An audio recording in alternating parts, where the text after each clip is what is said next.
Alors, rebonjour et bienvenue toujours sur la mécanique universelle. Nous sommes toujours le 27 euh, février 2023 et je continue euh, mes réflexions sur Spinoza, sur l'éthique. Mais voilà, on va faire euh, une petite pause en fait, parce que c'est un peu lourd toutes ces pensées profondes sur Dieu, sur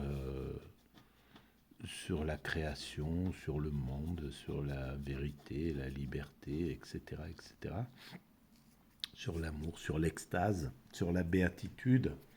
Et donc, on va lire à partir de cet ouvrage qui s'appelle Le dictionnaire de la conversation. Voilà.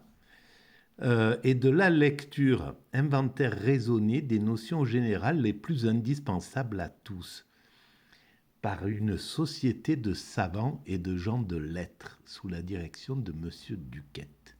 Seconde édition, le tome 16e, et ça a été édité en 1877. Voilà.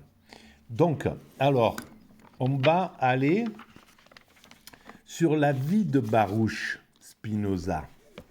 Voilà, on va lire un petit peu ce qu'ils en disaient à cette époque-là de Baruch Spinoza. Voilà. Euh, et donc,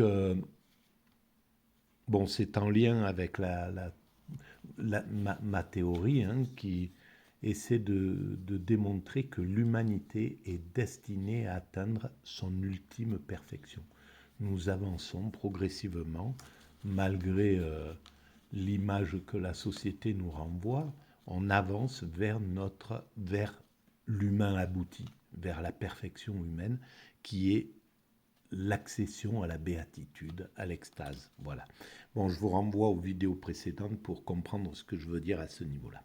Alors, je vais lire un petit peu ce qu'ils disaient de Spinoza là, à cette époque-là, à la fin du 19e siècle. Spinoza ou Spinoza, Baruch ou Benoît, ou Bénédicte, je crois, car c'est le nom qu'il prit pour se rapprocher des habitudes modernes quand il eut déserté la religion de ses pères.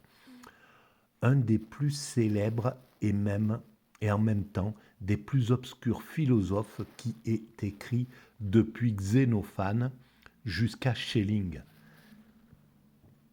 Naquit à Amsterdam en 1632 d'une famille israélite originaire du Portugal. Certains diront d'Espagne. En tout cas, voilà le plus obscur. Eh ben non, il est peut-être pas si obscur que ça, à mon sens. Justement, quand on a bien le bout de la ficelle, le bon bout de la pelote, ça se déroule, à mon sens, assez bien son travail. Et il est, voilà, parce qu'il est écrit à partir de l'âme, à partir de la puissance intuitive d'un philosophe. Donc je continue. Il fréquenta d'abord l'école des rabbins, où il apprit la langue hébraïque. Peu satisfait de l'enseignement de ses maîtres, il se mit bientôt à étudier la Bible et le Talmud pour lui-même.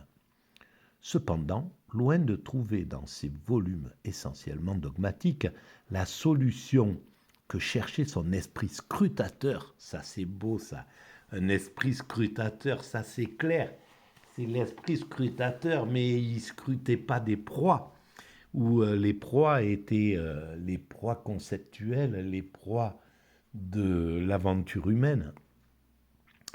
Et voilà, c'était ça donc qu'il cherchait. Il tomba dans de nouvelles et plus grandes incertitudes. C'est souvent comme ça d'ailleurs. Son zèle pour le culte de ses pères se refroidit de plus en plus, et il se rapprocha de quelques chrétiens avec lesquels il était lié, en continuant de se livrer à ses études avec une ardeur extrême. Il désirait aborder les textes de la Grèce et de Rome, comme ceux de la Judée. Et le médecin François van den Ende lui donna des leçons de grec et de latin. Spinoza les prenait avec d'autant plus d'assiduité qu'il avait pour condisciple la fille de son professeur, jeune personne qui lui inspira la passion la plus vive sans la partager. Alors ça, c'est tragique, c'est terrible, c'est dommage, c'est triste, c'est comme ça. C'est bien souvent le lot de ces personnes quelque part exceptionnelles. On retrouve ça chez Van Gogh, une vie amoureuse désastreuse, une solitude inouïe, et en même temps il révolutionne le monde. Voilà, il y a quelque chose qui est, qui, qui est assez fréquent dans cette... Bon voilà, après d'autres ont des vies sociales et amoureuses euh, parfaites, hein, comme je pense que c'est un peu le cas des Gaëls, voilà, ou des gens certains comme ça.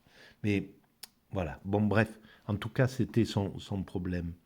Voilà, il aimait la fille de son professeur et elle ne lui a pas renvoyé la même image. Il avait complètement secoué la foi de ses pairs, car plus le goût de la spéculation libre de cette époque s'était développé en lui, plus il s'était senti d'éloignement pour la religion de Moïse et la sagesse des talmudistes. Il finit par se séparer entièrement de la synagogue. Les désertions étaient rares chez les Juifs à cette époque, et tandis que l'on passait alors facilement d'une communion chrétienne dans une autre, les Israélites... Salut. Bonjour. Ça va? Oui, et vous? Ouais, super.